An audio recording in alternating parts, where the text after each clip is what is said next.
दशक 10वा जगज्योती. दशक 10वा समास पहिला. अंतःकरण एक. श्रीराम. सकळांचे अंतःकरण एक, किंवा एक नव्हे अनेक, ऐसे हे निश्चयात्मक मज निरोपावे श्रीराम. ऐसे श्रोतयाने पुसिले, अंतःकरण एक की वेगळाले, याचे उत्तर ऐकिले पाहिजे श्रोती श्रीराम. समस्तांचे अंतःकरण एक, निश्चय जाणावा नेमक, हा प्रत्ययाचा विवेक तुझ निरोपिला श्रीराम. श्रोता म्हणे वक्तयासी, अंतःकरण एक समस्तासी, तरी मिळेना एक एकासी, काये निमित्त श्रीराम. एक जेविता अवघे धाले, एक निवता अवघे निवाले, एक मरता अवघे मेले, पाहिजेत की श्रीराम. एक सुखी एक दुःखी, ऐसे वर्तते लोकी की, एका अंतःकरणाची ओळखी कैसी जाणावी श्रीराम. जनी वेगळ आली भावना, कोणास कोणीच मिळेना, म्हणून हे अनुमाना येत नाही श्रीराम. अंतःकरण एक असते, तरी एकाचे एकास कळव येते, काही चोरितास न येते गौप्य गुह्य श्रीराम. या कारणे अनुमानेना, अंतःकरण एक हे घडेना, विरोध लागला जना, काये निमित्त श्रीराम. सर्प डसाया येतो, प्राणी भेऊन पळतो, एक अंतःकरण तरी तो, विरोध नसावा श्रीराम. ऐसी श्रोतयाची आशंका, वक्ता म्हणे चळो नका, सावध होऊन ऐका निरूपण श्रीराम. अंतःकरण म्हणजे जाणीव, जाणीव जाणता स्वभाव, देहरक्षणाचा उपाव, जाणती कळा श्रीराम. सर्प जाणोन डंखू आला, प्राणी जाणोन पळाला, दोहींकडे जाणीवेला बरे पहा श्रीराम. दोहींकडे जाणीवेसी पाहिले, तरी अंतःकरण एकची झाले, विचारिता प्रत्यया आले, जाणीव रूपे श्रीराम. जाणीव रूपे अंतःकरण, सकळांचे एक हे प्रमाण, जीवमात्रास जाणपण एकची असे श्रीराम. एके दृष्टीचे देखणे, एके जिव्हेचे चाखणे, ऐकणे स्पर्शणे वास घेणे, सर्वत्रास एक श्रीराम. पशु पक्षी किडा मुंगी, जीव मात्र निर्माण जगी, जाणीव कळा सर्वांलागी, एकची आहे श्रीराम.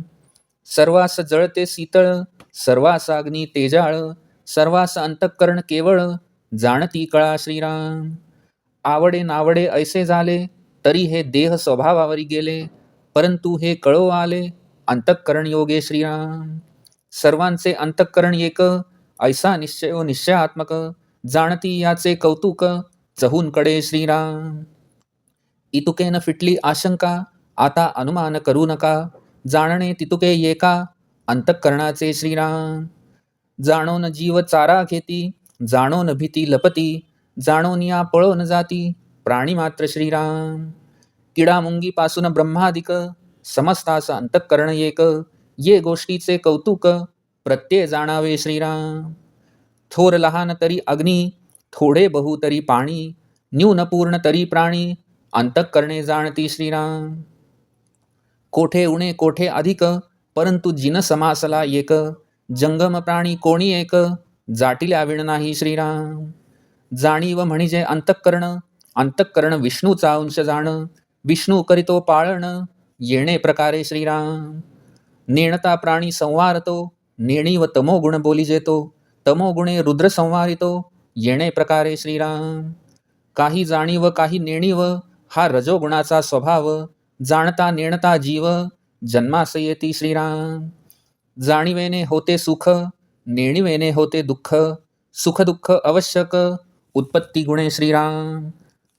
जाणण्या नेणण्याची बुद्धी, तोची देही जाणावा विधी, स्थूळ देही ब्रह्मा त्रिशुद्धी, उत्पत्ती करता श्रीराम.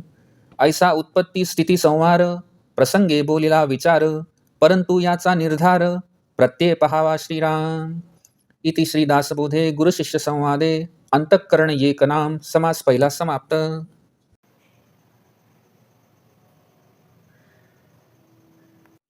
दशक 10वा जगज्योती. दशक 10वा समास पहिला. अंतःकरण एक. श्रीराम.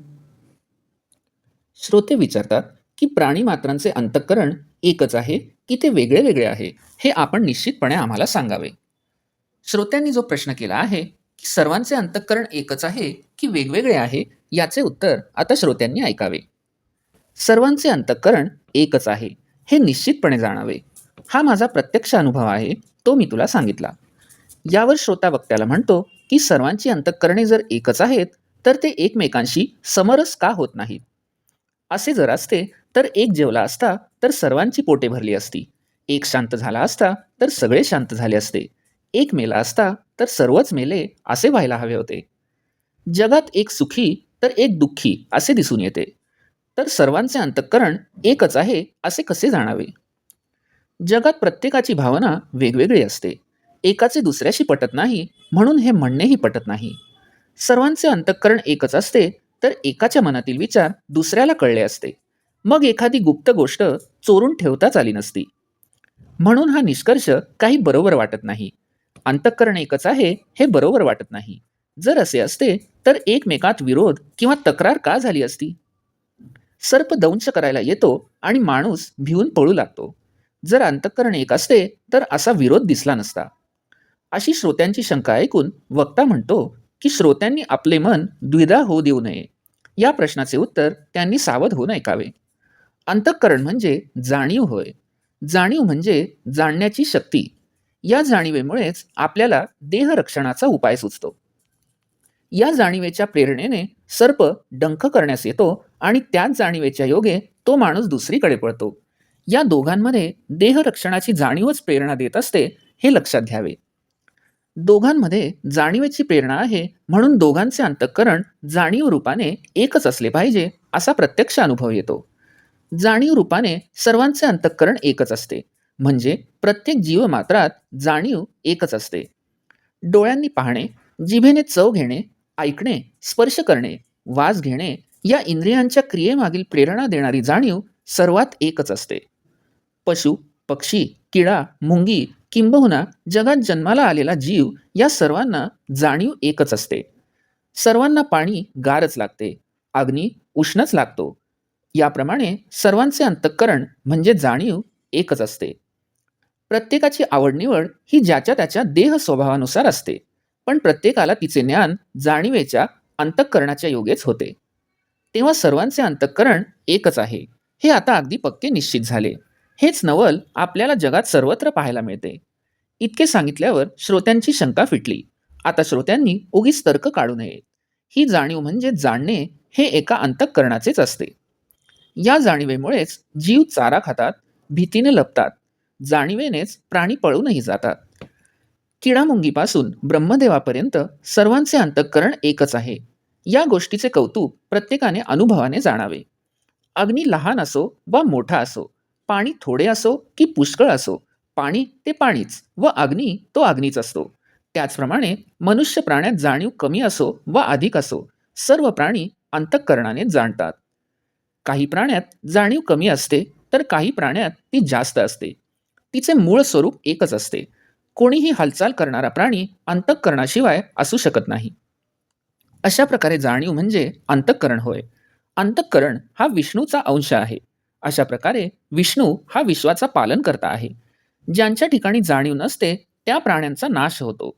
म्हणून तमोगुणाचे लक्षण नेणीव हे आहे. अशा रीतीने रुद्र तमोगुणाने संहार करतो. थोडी जाणीव आणि थोडी नेणीव हा रजोगुणाचा स्वभाव आहे. असे जाणीव नेणीवयुक्त जीव पुन्हा जन्माला येतात. जाणीवेने सुख अनुभवण्यास मिळते आणि नेणीवेमुळे दुःख भोगावे लागते.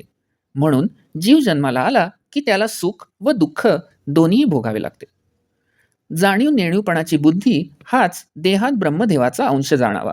स्थूल देहात पुत्रादी उत्पन्न करणारा जो रजोगुण तोच ब्रह्मा असे निश्चयपूर्वक समजावे. या प्रसंगाच्या निमित्ताने उत्पत्ती, स्थिती व संहार यांचे विवेचन येथे केले आहे. परंतु त्याचा प्रत्यक्ष अनुभव घेऊन मग याबद्दल आपले मत निश्चित करावे. इति श्री दासबोधे गुरुशिष्य संवादे अंतःकरण एकनाम समास पहिला समाप्त.